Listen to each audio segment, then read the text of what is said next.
नमस्कार विद्यार्थी मित्रांनो, आज आपण प्रॅक्टिस सेट 55चा पहिला प्रश्न सोडवणार आहोत. The height of 30 children in a class is given in centimeters. 30 विद्यार्थ्यांची एका वर्गातील हाईट दिलेली आहे सेंटीमीटरमध्ये. Draw up a frequency table of this data. या माहितीद्वारे आपल्याला फ्रिक्वेन्सी टेबल काढायचा आहे. कसा काढायचा ते आता आपण पाहू. प्रश्न जशाच तसा आपण लिहून घेतलेला आहे. आपल्याला फ्रिक्वेन्सी टेबल काढायचा आहे, बरोबर आहे. आन्सर इथे नाव लिहू आपण, फ्रिक्वेन्सी. हेडलाईन देऊन टाकू फ्रिक्वेन्सी टेबल.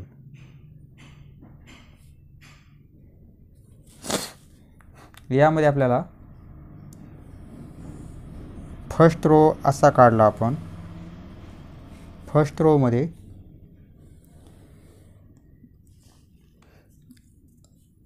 आपल्याला कशाचा काढायचा फ्रिक्वेन्सी टेबल? हाईटचा. इथं हाईट लिहू आपण, सेंटीमीटरमध्ये दिलेली. प्रत्येक व्हॅल्यू ही सेंटीमीटरमध्ये आहे. नंतर दुसऱ्या कॉलममध्ये आपल्याला टॅली मार्क्स हे काढायचे. आणि तिसऱ्या कॉलममध्ये आपल्याला फ्रिक्वेन्सी किती येते ती काढायची आहे. असे 3 कॉलम प्रथम आपण करून घेतले. यानंतर आता आपल्याला सर्वात प्रथम यामध्ये सर्वात छोटा अंक कोणता आहे पाहायचा, कारण इन्क्रीजिंग ऑर्डरमध्ये लिहायचे आपल्याला सर्व संख्या. ह्या पहिली संख्या कोणती येईल? सगळ्यात लहान असणारी 131 आहे का?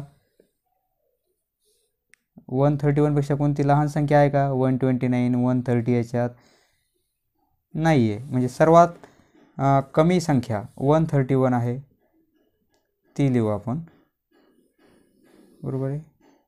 हा एक रो झाला आपला 131चा. आता 131 या एवढ्या ग्रुपमध्ये किती वेळेस आले ते आपल्याला शोधायचे. 1 131, 2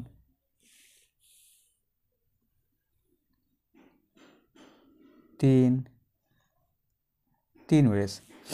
टॅली मार्क्स 3 वेळेस आहे म्हणून अशा 3 व्हर्टिकल लाईन द्यायची आपल्याला. 1 2 3. फ्रिक्वेन्सी किती? 3. किती सोपं आहे. आता 131 नंतर इन्क्रीजिंग ऑर्डरमधला दुसरा नंबर कोणता आहे? 132. याच्यात आहे का 132? आहे. मग इथं आपण 132 लिहू. 132 किती वेळेस आहे? 1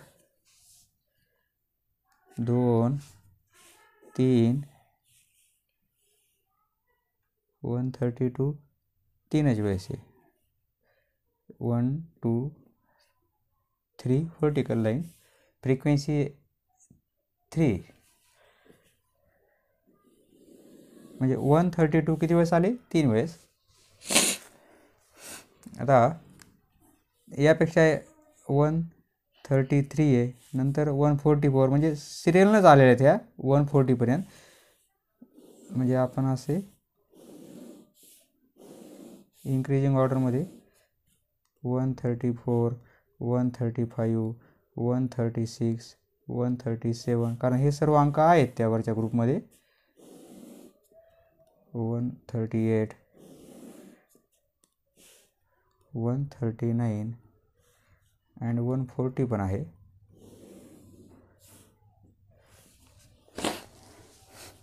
आता 133 किती वेळेस आहे ते पाहायचं आपल्याला. 133 1 2 3 4 5 टाइम्स. 5 टाइम्सला 1 2 3 4. पण इथं 5वी लाईन नाही द्यायची आपल्याला. व्हर्टिकल 5वी लाईन नाही द्यायची, तर 5वी अशी क्रॉस लाईन द्यायची. म्हणजे 4 स्ट्रेट लाईन आणि एक अशी क्रॉस, म्हणजे याला 5 म्हणून आपण काउंट करणार. फ्रिक्वेन्सी 5. आता 134 किती वेळेस आहे? 1 2 3 वेळेस, म्हणून लाईन्स येतील 3, फ्रिक्वेन्सी 3. 135 काउंट करायचे, 1 2 3. 135 3 वेळेस आहेत, 3 वेळेस. 136 आता काउंट करू आपण. 136 1 2 वेळेस, 2 वेळेस आहेत म्हणून 2 व्हर्टिकल लाईन, फ्रिक्वेन्सी 2. 137 काउंट करू, 1 2 वेळेस. 137 2 वेळेस, 2 वेळेस. मित्रांनो, असं कसं एकाखाली एक असं लाईनने घ्यायचं म्हणजे छान दिसतं तो टेबल. नाही तर एक अंक इथं, एक इथं, एक इथं, असं ते टेबल वाटणार नाही. असं एकाखाली एक अंक घ्यायचे म्हणजे रचना आपली छान दिसेल, म्हणजे टेबल आपला व्यवस्थित दिसेल. 138 किती वेळेस आहेत ते पाहायचं आता. 138 1 नाही, एकच वेळेस आहेत. फक्त इथं आपण एकच लाईन देणार, फ्रिक्वेन्सी एकच, फ्रिक्वेन्सी 1. हा 1 आहे, 1. 139 किती वेळेस आहेत ते मोजायचं. 139 1 2 3 वेळेस, 3 म्हणजे 1 2 3 लाईन्स, आणि इथं फ्रिक्वेन्सी 3. 140 किती वेळेस आहेत, 1 2 3 4 आणि 5 टाइम्स, म्हणजे 1 2 3 4 5 लाईन द्यायची नाही. 5 कशी द्यायची आपल्याला, अशी यांच्या अशी क्रॉस द्यायची. हे झाले 5. ओके. आता हा टेबल काढल्यानंतर आपल्याला टोटल फ्रिक्वेन्सी किती आहे ती लिहावं लागते. म्हणजे टोटल फ्रिक्वेन्सी